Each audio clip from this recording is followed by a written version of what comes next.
Peter Rabbit by Beatrix Potter.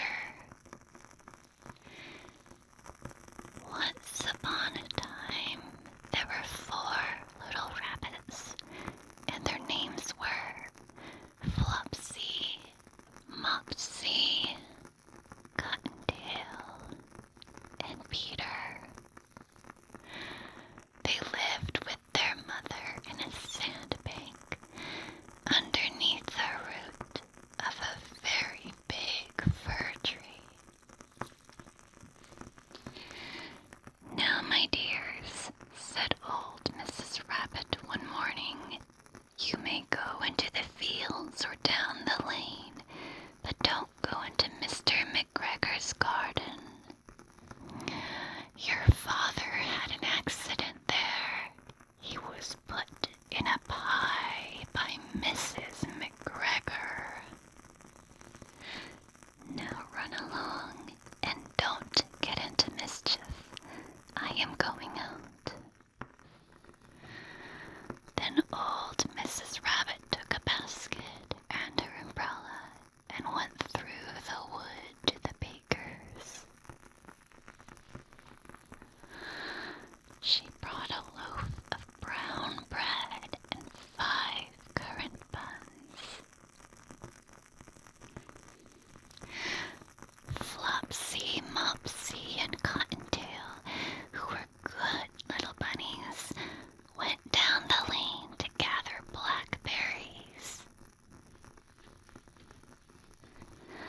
But Peter, who was very naughty, ran straight away to Mr. McGregor's garden and squeezed under the gate.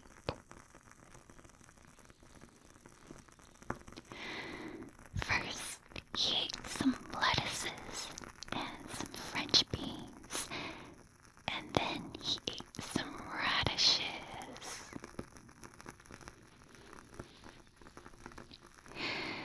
And then, feeling rather sick, he went to look for some parsley.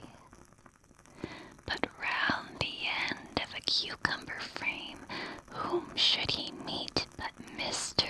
McGregor? Mr. McGregor was on his hands and knees planting out young cabbages, but he jumped up and ran after Peter, waving a rake and calling out, "Stop, thief!" Peter was most dreadfully frightened. He rushed all over the garden, for he had forgotten the way back to the gate. He lost one of his shoes among the cabbages, and the other shoe amongst the potatoes.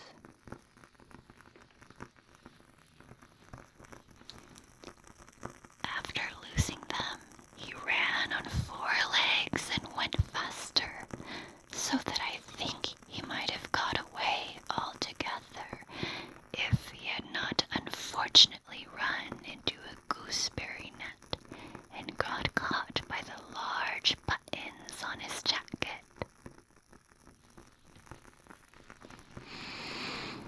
It was a blue jacket with brass buttons, quite new. Peter gave himself up for lost and shed big tears, but his sobs were overheard by some friendly sparrows who flew to him in great excitement and implored him to exert himself. Mr. McGregor came up with a sieve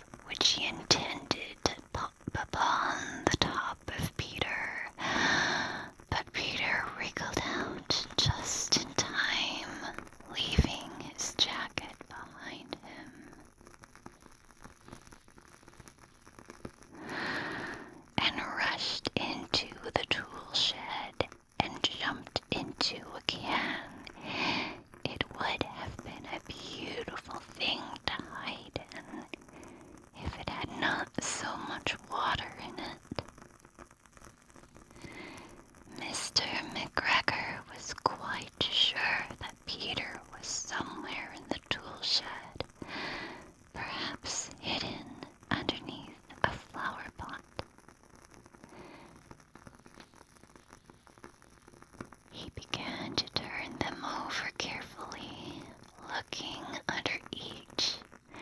Presently, Peter sneezed. Kerchoo! Mr. McGregor was after him in no time.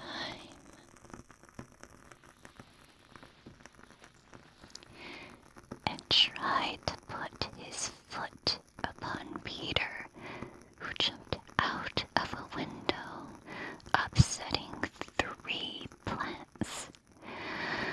The window was too small for Mr. McGregor, and he was tired of running after Peter. He went back to his work.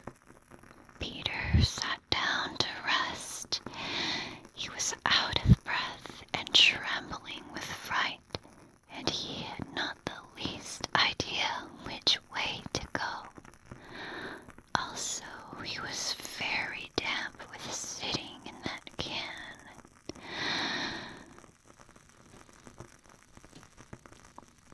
After a time, he began to wander about, going lippity, lippity, not very fast, and looking all round. He found a door in a wall, but it was locked, and there was no room for a fat little rabbit to squeeze underneath.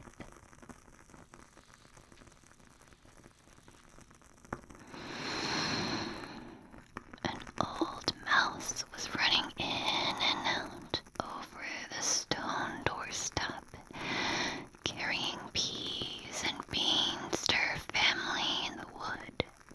Peter asked her the way to the gate, but she had such a large pea in her mouth that she could not answer.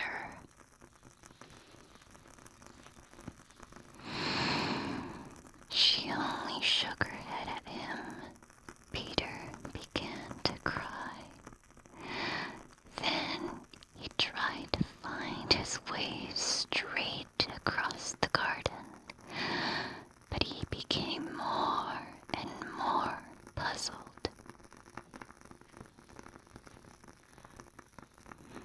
Presently, he came to a pond where Mr. McGregor filled his water cans.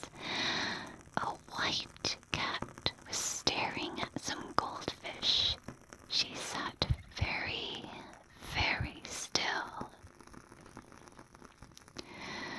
But now and then the tip of her tail twitched as if it were alive. Peter thought it best to go away without speaking to her.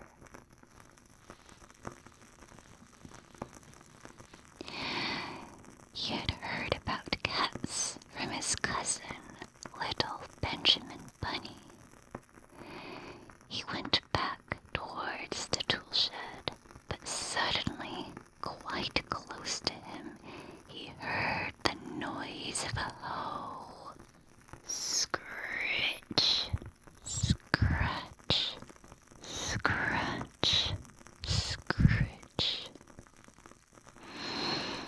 Peter scuttered underneath the bushes, but presently, as nothing happened, he came out and climbed upon a wheelbarrow and peeped over. The first thing he saw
Mr. McGregor hung up the little jacket and the shoes for a scarecrow to frighten the blackbirds.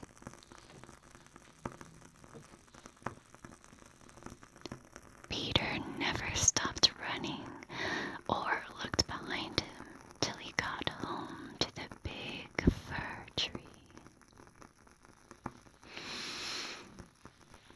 He was so tired that he flopped down upon the nice soft sand on the floor of the rabbit hole and shut his eyes.